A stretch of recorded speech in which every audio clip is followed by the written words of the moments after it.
Hola, buenos días, bienvenidos a un nuevo video del canal de Ciudadanía en Italia. Hoy les quiero hablar sobre la documentación necesaria para hacer el trámite de ciudadanía propiamente por descendencia.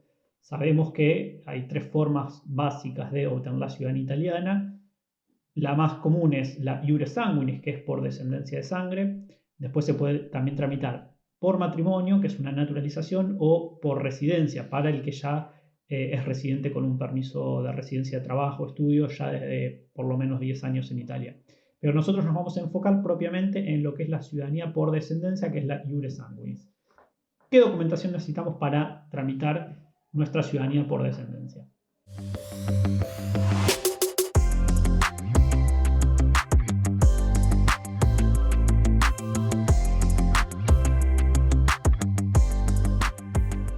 Básicamente necesitamos todos los documentos del registro civil que prueben que somos descendientes de un ciudadano italiano. Estos documentos son las actas de nacimiento, matrimonio y defunción desde nuestro ancestro italiano hasta nosotros. Por ejemplo, si nuestro ancestro es nuestro bisabuelo, tendremos que juntar la documentación del nacimiento de nuestro bisabuelo, que es el acta italiana, el matrimonio de nuestro bisabuelo, que puede haberse casado en Italia o propiamente en el país de migración, por ejemplo en Argentina, la defunción, que generalmente y en la mayoría de los casos es ya en el país de emigración, y después el acta de nacimiento, matrimonio y defunción de nuestro abuelo o el hijo del italiano, nacimiento, matrimonio, en el caso de deceso también la defunción de nuestro padre o madre, según sea la línea de descendencia, y por último nuestra acta de nacimiento y si estamos casados también matrimonio. Tener en cuenta que a toda esta documentación hay que sumar un certificado, que es el certificado de la Cámara Electoral, que indica la no naturalización argentina. Esto es para el italiano en cuestión que emigró y demostrar que no obtuvo la ciudadanía argentina y por consiguiente la pérdida de la ciudadanía italiana. ¿Ok? Entonces, tenemos que juntar toda esta documentación y una vez tengamos todo, lo ideal es hacer una revisión completa de los datos que se indican en estos documentos, porque muchas veces puede existir alguna diferencia o error entre nombres y apellidos y eso puede derivar en que no podamos seguir con nuestro trámite de ciudadanía si no lo corregimos previamente. Pero bueno, básicamente la documentación es esa. Sí hay que sumar sentencias de divorcio, en el caso que existan divorcios, sentencias de adopción, si hay adopción, o algún reconocimiento de algún hijo, que a veces si es un hijo natural tiene que ser un reconocimiento de parte de ambos padres, o cuestiones más específicas. Pero en líneas generales la lista de documentos es esa: nacimiento, matrimonio y defunción, desde el italiano hasta nosotros, y el certificado de no naturalizado argentino. Entonces, el primer inconveniente que nos podemos encontrar al empezar a buscar toda la documentación es que tenemos que obtener el acta italiana, el acta de nacimiento de nuestro ancestro, que a veces es el documento más complicado de conseguir.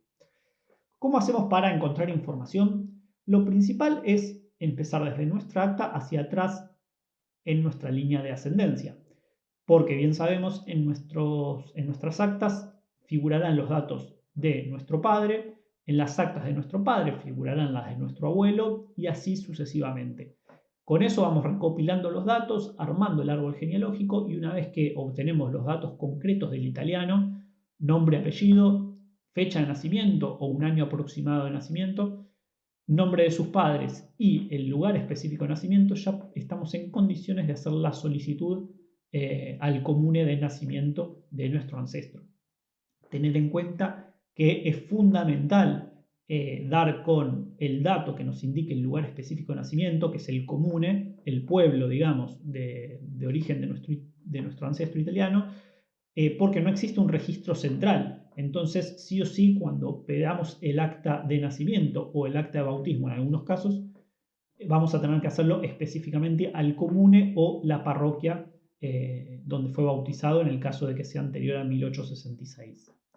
Tengan en cuenta que el Reino de Italia se forma en 1861 y el registro civil italiano empieza desde 1866, así que anteriores a 1866 siempre serán actas eclesiásticas de iglesia, de bautismo, y posteriores a 1866 serán actas de el comune, que propiamente será el registro civil italiano.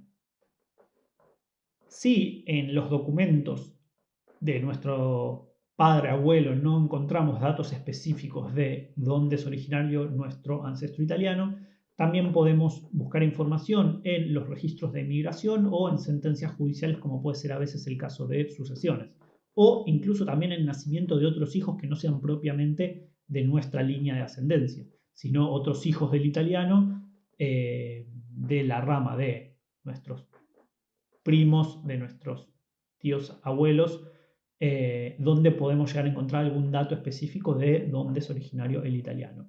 Una vez que damos todos los datos, se solicita al comune o, como dije anteriormente, a la parroquia, si es el caso de bautismo, el acta de nacimiento y tenemos que esperar recibirla porque es importante que para hacer todo el trámite de ciudadanía y propiamente cuando nos toque hacer el certificado de la Cámara Electoral, necesitamos que el acta italiana esté emitida en papel con el sello y firma del responsable del registro civil italiano o de la parroquia y eventualmente la legalización de la diócesis, que vendría a ser el obispado, por así decirlo, que legaliza la firma del párroco.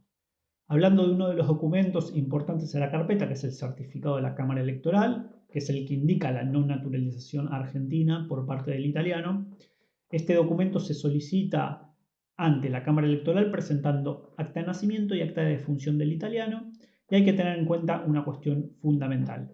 El certificado de la Cámara Electoral debe indicar que no se naturalizó argentino bajo ninguna de las variantes con que el italiano fue registrado en las actas. Esto es importante tener en cuenta porque si existen errores o diferencias o incluso las traducciones de los nombres, como puede ser Giovanni a Juan en castellano, el certificado tiene que incluir siempre todas las variantes. ¿Okay? Esto es una cuestión muy importante en la documentación, más allá que en los casos de errores, esos errores se hayan rectificado en las actas. De todas formas, el certificado de la Cámara Electoral tiene que incluir todas las variantes. A veces me preguntan si hay alguna diferencia entre la documentación que se tiene que presentar haciendo el trámite en el consulado o propiamente en Italia. No hay ninguna diferencia. La documentación es la misma, lo único que se prepara posteriormente distinto con el tema de las legalizaciones. Pero la documentación de base es exactamente la misma, independiente de dónde se haga el trámite, porque la solicitud de ciudadanía propiamente es bajo la misma ley de ciudadanía italiana. Por lo tanto, no puede haber diferencia entre la documentación a presentar en un lugar y en otro. Sí es cierto que, más allá de las legalizaciones, como bien les dije, en el consulado a veces pueden llegar a ser más permisivos con ciertos errores y en Italia a veces un poco más estrictos. Por lo tanto, es importante que una vez que tengamos toda la línea de descendencia y todos los documentos completos, hagamos una revisión bastante exhaustiva de todos los errores o detalles que podamos encontrar y en base a eso evaluar si es necesario iniciar alguna rectificación o no. Y bueno, una vez que tengamos toda la carpeta completa de documentos, lo que nos quedará es legalizar en el caso que sea necesario y traducir todo al italiano. Tengan en cuenta que los documentos que están en castellano siempre tienen que ser traducidos al idioma oficial, en este caso el italiano, para presentar ante un organismo italiano, como puede ser el consulado o en Italia. Cómo se preparan los documentos bien en detalle lo voy a explicar en otro video, haciendo hincapié en el tema de las apostillas y legalizaciones cuando son necesarias para presentar en Italia. Así que bueno, gracias por el video, acuérdense de suscribirse acá abajo y nos vemos en la próxima. Chao.